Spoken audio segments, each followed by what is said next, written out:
It's Tuesday on Marlow FM from 10 till 12. You are listening to Chat with Pat on Good Morning Marlow. Good morning. You're listening to Pat Capp on Good Morning Marlow on Marlow M 97.5. And I have two guests today. My first guest is Greg Pailaki. Good morning, Greg. Good morning, Pat. And how are you? I'm really good. Thank you very much. Yes, Greg's not done this before, and he seems very cool and calm and collected, so I'm sure he is. Yeah, it's just like sitting having a cup of coffee in one of the coffee shops, isn't it? Greg has set up a gym, but it's not a gym. It's a gym within a gym, and it's called Training Unity. Now, you possibly can guess from Greg's accent that he's actually not from the UK. You're from Hungary. Yes, yeah. Born and raised in Hungary, and then moved away to Cyprus, lived there for 6 years, and then 11 years ago moved to the UK. Okay, so compare the weather today from Cyprus. Was that a sensible move? Only you know that. Yeah, different opportunities. Yeah, tell me about your past. What made you get into fitness? Have you always done some sport or something? Always done some sports. Never been really particularly good at anything, apart from maybe sport and music. Those are my two sort of like passionate things that I always enjoyed. Used to do martial arts, and sort of like always really sporty. Couldn't really settle in one place, so I was always had to move around. So you had a bit of a gypsy in you. Yeah, definitely. And so, but I only really committed to fitness. I'd say like after when I turned 28. What made you decide to do that? Actually, it was just something that I always knew that I needed to become a bit more fitter, bit muscular, and also I had back problems early in my 20s, which was like very like debilitating in a way that like it affected my work. Couldn't really straighten myself up. That's very young to get. Yes, very young. Yeah, it's actually it started like early 20s. Very young. So, and that made me kind of just going down the route of educating myself on certain things like how the body works, like what needs to be done for, I had flat feet, my glutes were not working properly, weak core. There's the list goes on, but basically don't keep putting yourself down. It just started a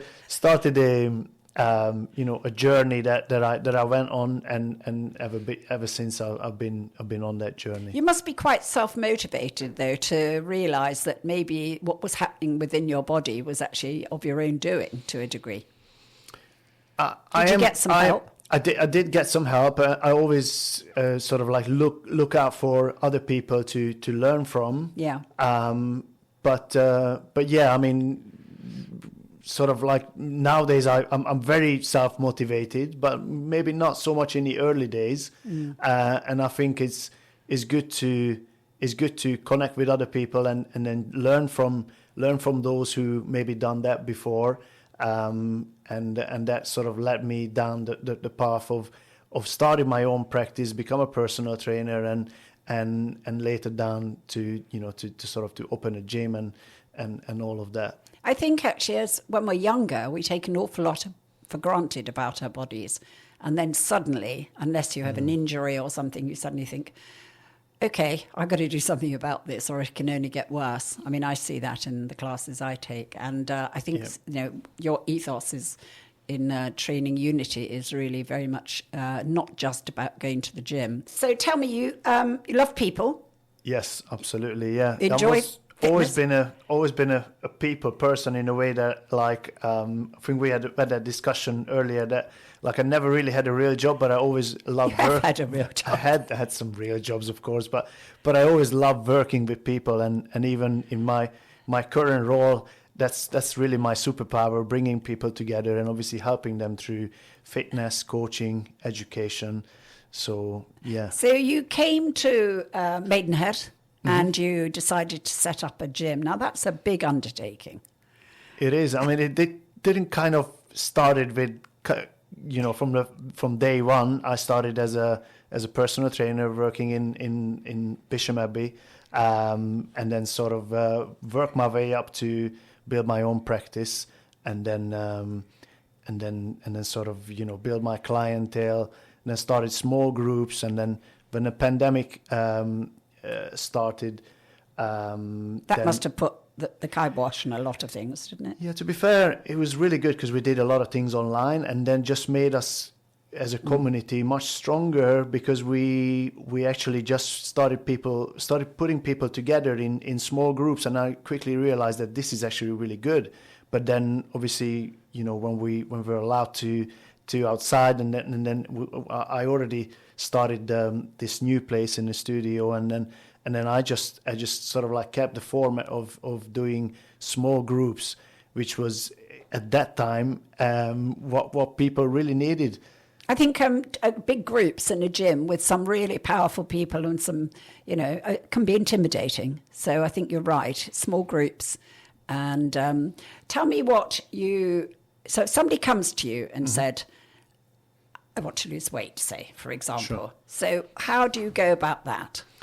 First, I will always sit down for a consultation with these clients. Just want to get to know where they are, what are the challenges that they have currently, and then see where they want to get to, using different tools to kind of to identify what the problem is, and then create like an individual plan for them. It's mainly to do their lifestyle, their nutrition, and all of those things. You know, we'll consider everything from stress management, work-life balance, sleep, all of these things, which actually, sort of, you know, indicates whether or not they actually, have an easier or a harder way to lose weight. So we just want to, it's a very individual approach, and then they do one of our smaller group sessions in the gym. It's a private facility, so there's no one else around. It's not like a big gym environment where there's loads of people. It's small groups, a very intimate environment. It's actually a really great setting. Got a beautiful view to the garden. Obviously, when it's sunny, obviously it's even nicer. But even on a cloudy days like this, it's still, you're not watching the four walls, but you actually you're looking outside, and then you just it's a nice environment, not a typical gym environment. What do you find is the cause of people being overweight? What's the main thing, do you think? Main thing, I think the food that we eat is definitely the number one contributor. I think lifestyle also, in a way that, like, we spend a lot of time in front of screens, less time outside. Like, okay, we could say that it's not really sunny today, but you could still go outside and still have all the good effect on your circadian rhythm through the natural light, even on a cloudy day I suppose like there this. is some natural light. It's struggling, but there is some, isn't there? There is some, yeah. yes, yeah. And I suppose the first thing also is that they've made the effort to come and see you. Absolutely. How do you get your clients? Because I know you're now advertising on Facebook. I've actually seen that recently. Yeah. But before, was it word of mouth? I mean, early days, definitely word of mouth. Especially when I worked in a different place, I was sort of in front of many gym members, and then I sort of picked up clients, you know, word of mouth, or doing classes, and sort of build my clientele up like one person at a time. Yeah. And I always like to say this, that I'm in more like a relationship business as opposed to a fitness business. Obviously, that's my job. That's our job, to help people to get stronger, stay healthier for the long term. But predominantly, we are in a relationship business. And how long does it take people to start losing weight? Is it more that you've got to commit and then keep on with that commitment? I think what most people don't necessarily realize that it probably takes a little bit more time that they anticipate in the first place, but certainly it takes a couple of months to really start seeing the results. First, you may just see, yourself, and then maybe your friends and family, and then as the transformation goes further, then other people notice it around you. But that's going to be the last step. But by that time, you have all your habits dialed in. You eating whole foods. You move enough. You recover. You sleep better. So by that time, then you have all of these processes in place. And then what we're trying to get with our clients is actually to commit to the process, and then be in an environment where our other people are also committed to that process. So it's actually really important to surround yourself with healthy people, because then you become one as well. I suppose it's retraining your brain as well if you've got into bad habits. And I know COVID put an awful lot of people into bad habits. I mean, apart from going for a walk, there's nothing nice about going for a walk on your own, is there? So, absolutely. I think can't really blame COVID now after, we can't, how many years now. Is it? I don't know how long ago. Yeah, but absolutely, you're right. But obviously now we moved on, and then kind of you've got to keep going. Got to keep going. Yeah, I see you do a 6-week Kickstarter program. So is that just to rewire the brain into this is the way forward, and let's get rid of bad habits? Yeah, previously we actually done like a 3 weeks one, but just what we find that like 6 weeks is really is the sweet spot where people really start seeing and feeling the results, not just like their energy, their the clothes get tighter. Right. They notice the difference at their their work, their relationship, the way they wake up in the morning. Right. Everything becomes a lot easier. I think 3 weeks is probably a little bit too short, isn't it? Short, so yeah. 6 weeks does, I think, tend to rewire your brain. Greg, you do different services. Tell me about the 6-week Kickstarter program. Is that what most people would start with? Yeah, most people would start on this sort of Kickstart program, which is pretty much like an introductory program to strength training, dialing in the lifestyle things, nutrition, lifestyle, stress. Is this all online? It's not online. It's an in-person program. Oh, okay, right. And that includes coming to our gym, to our small gym, doing small group personal training sessions with us, and then also some parts of the program are online, in a way that like we do the consultation online. Okay. People get all their sort of like notifications and small bits that they do outside of the gym. That is online, but everything else is an in-person training. So what would you start somebody off? You've got this program for 6 weeks. I suppose it would depend on what they want to achieve, wouldn't it? But so what sort of exercises would you give them? Which machines would they use? Mm-hmm. Yeah, so in terms of the exercises, we just start relatively slowly and making sure they are moving well, sort of like effectively, and to do mainly like compound exercises, but not going heavy. We just want to get to know the person, what are their sort of their capabilities, right, and then slowly build them up step by step. So it is a gradual process, especially the beginning phase. We're not in a rush of getting people to do personal best and lift really heavy. It's we want to make sure that they doing their exercises right, properly. And then they progress sort of like slowly and steadily. So you're not whacking the weights on the not whacking. No, it's actually. I mean, we predominantly use free weights, so it's a lot of free weight exercises. Mm-hmm. And one of our main philosophies is actually to use their bodies as opposed to using machines. But free weights are really good to get people to do strength training well. So they have to engage a lot of muscles, and they need to move efficiently, and that actually produces great results. So I suppose if you work on the big muscle groups, so let's say we're doing a squat. If I give them a kettlebell, they need to create tension against that kettlebell. They're going Yeah. to squat better. They're going to keep their back straighter.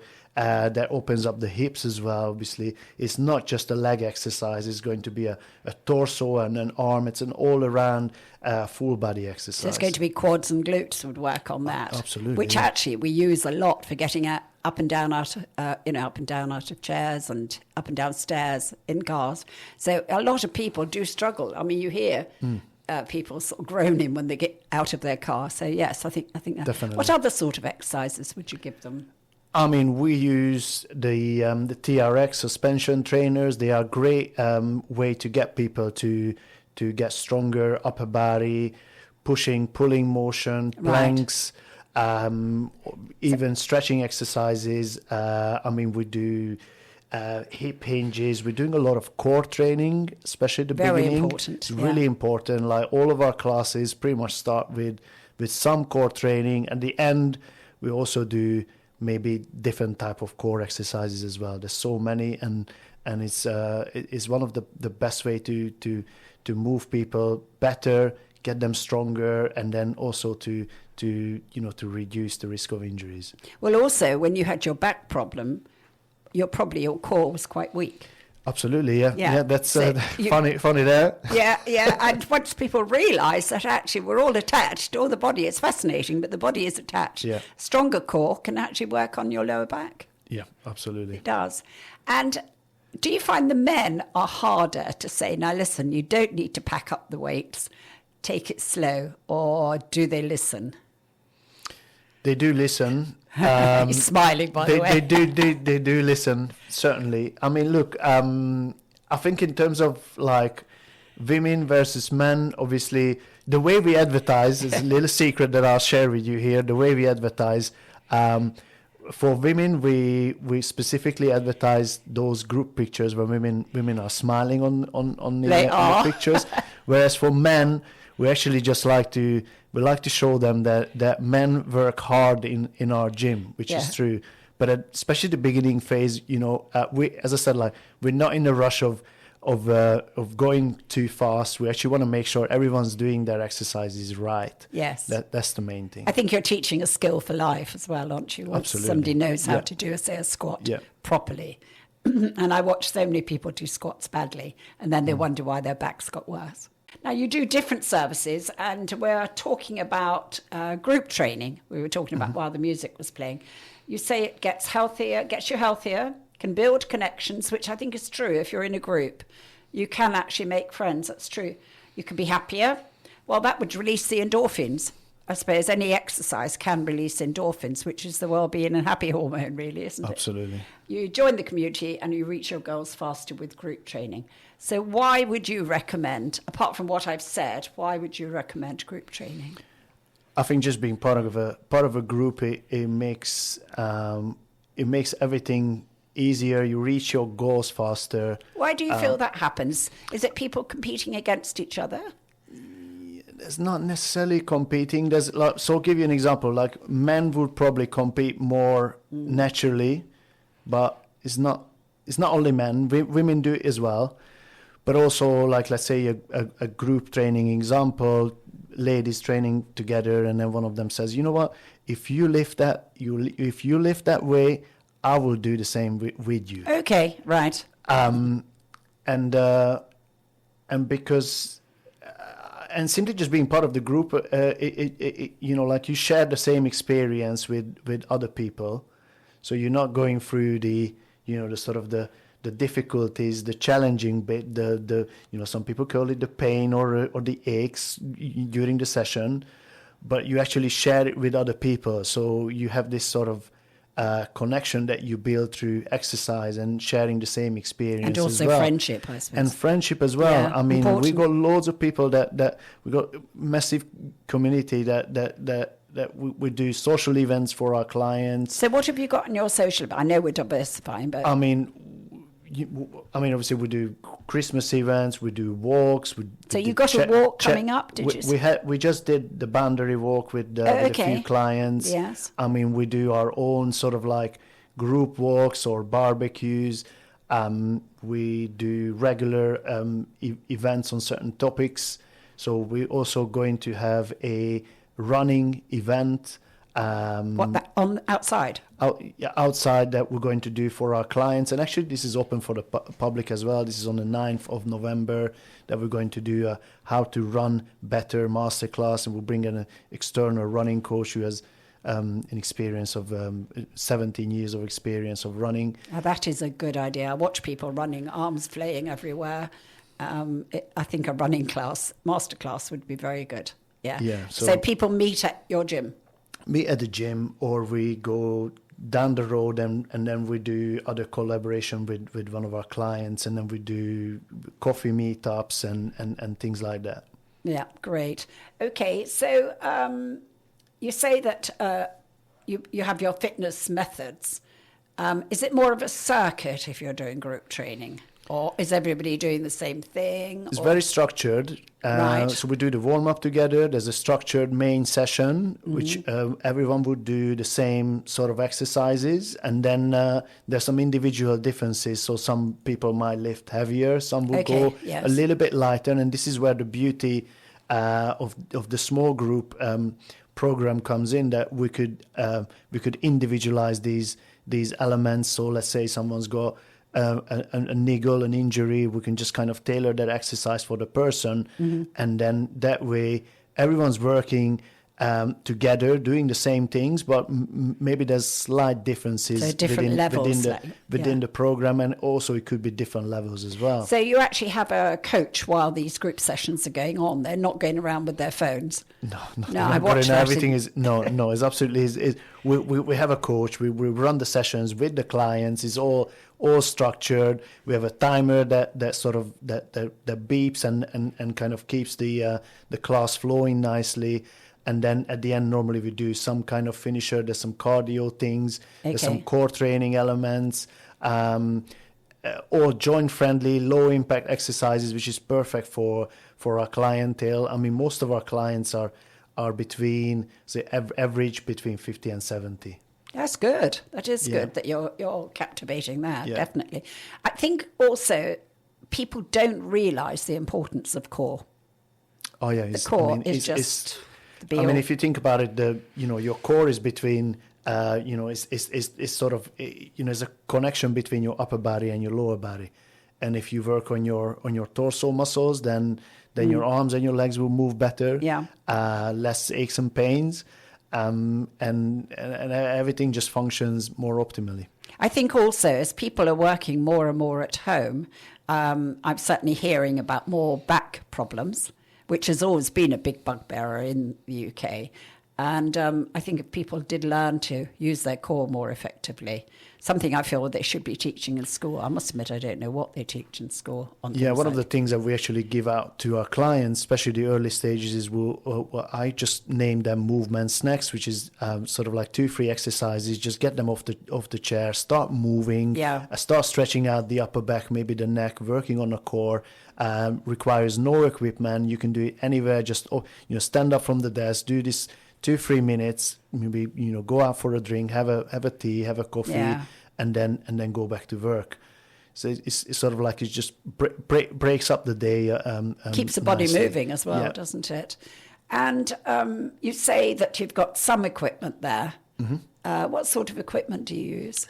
Mainly we use free weights, so from dumbbells, kettlebells, we have sandbags, we have TRX, suspension trainers, and then we also have cardio equipment like a rower, bike, an ergo, a ski machine, things like that, which is very much all of these equipment are joint friendly, low impact equipment, and they are perfect to working hard and also produces great results.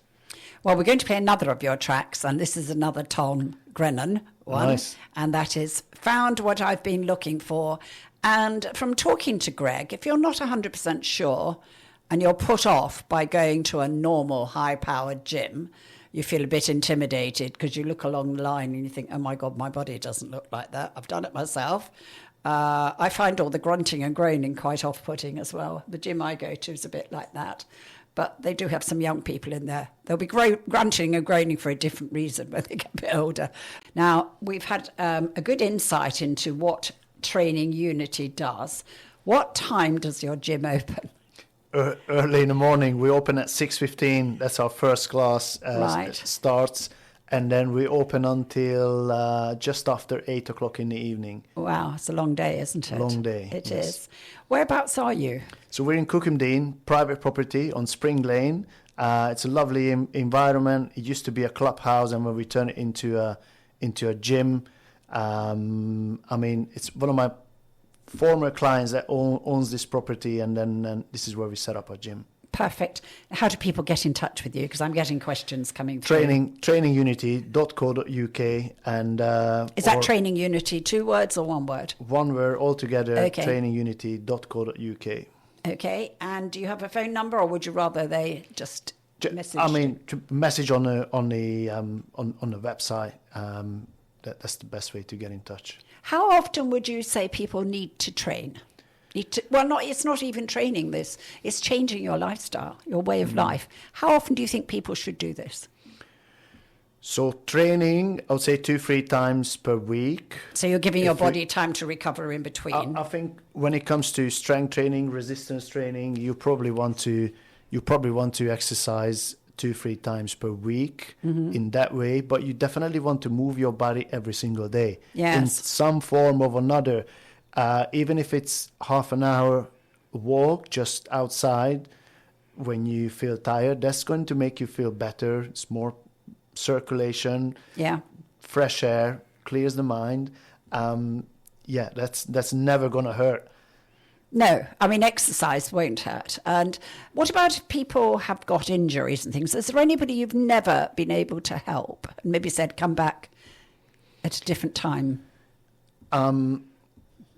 Not particularly with injuries. Obviously, get to know what sort of injury we're talking about. We also have a good network of different professionals that we can refer to our clients. So we don't necessarily diagnose things like, oh, I know what you have, and then I'll just prescribe a program. But what I actually like to talk to other professionals like physiotherapists or osteopath that we work together with, and that just helps put the client's minds in ease as well. I suppose that if somebody's coming to you with a really bad back problem, you actually wouldn't put them straight in. I suppose maybe something like stretching, would that help? I think what really helps, obviously, moving, stretching, core training. And when it comes to core training, don't think about sit-ups and crunches. No. They're more like integrated exercises that you can sort of Pilates type of exercises. But I like to use different ways to make those Pilates type of exercises more efficient, using mini bands, using some resistance free weights to those small balls, smaller dumbbells. We use our sandbags quite a lot, which is actually really effective to get people to improve their hips, their core, upper back. So we have a full system of making people stronger, move more efficiently. Most of the times, 90% of the times, people move less than they should be. So it's just a matter of like finding the right way to get them to move better, and then do the exercises with correct form, and then improve their movement, and then everything becomes easier after that. Also, I think posture is very important. I sometimes actually, if I'm say at a pool or something, I can't actually sit and watch it. People walking around, because I feel an awful lot of them are becoming Neanderthal, hunched shoulders. And so if you use your core effectively, you're protecting your back, and it does help with your posture. And that's something I teach a lot of. Yeah, absolutely. I mean, that's why I actually love the TRX, the suspension trainers, because they just really help to open up the shoulders, the upper back, and then help people to find their core. And especially really effective with all the upper back and hunch shoulders is one of the best ways to correct that, and to get people not only to open up with the shoulders, but get them stronger at the same time. Well, I suppose really sitting over, hunched over equipment, computers and things is not helping. But as you say, I mean, in some countries, they actually sit on one of the balls. So you couldn't really hunch because you'd fall off. And That's a good idea. I think they're a great idea. We use them quite a bit. Greg, thank you so much for coming on. Just tell us how people get in touch with you. Thank you so much for having me. Yes, please get in touch, trainingunity.co.uk. We are in Cookham, obviously near Marlow, Maidenhead. And yeah, thank you very much for having me. And so if somebody gets in touch with you, do you phone them back, or is it an assessment or a form? And yes, we do a consultation online, and then we'll sit down with the person, have a chat. So you invite them into the gym? They can come into the gym in person, or we just do like an online consultation, face-to-face, sit down with them and have a chat. Don't you think sometimes face-to-face people are more honest? Forget things when they're doing it online. I think they are honest when we do it, face to face, camera turned on, and then sort of like no distractions. But people do come into the gym as well. I mean, as long as we have the chance to sit down, then they will be honest. Well, all I can do is wish you lots and lots of luck. You're doing a really grand job, and if you want a holistic approach to becoming fitter, healthier, motivated, I would suggest you get in touch with Greg at Training Unity. So, Greg, thank you again, and good luck with what you're doing. Thank you so much.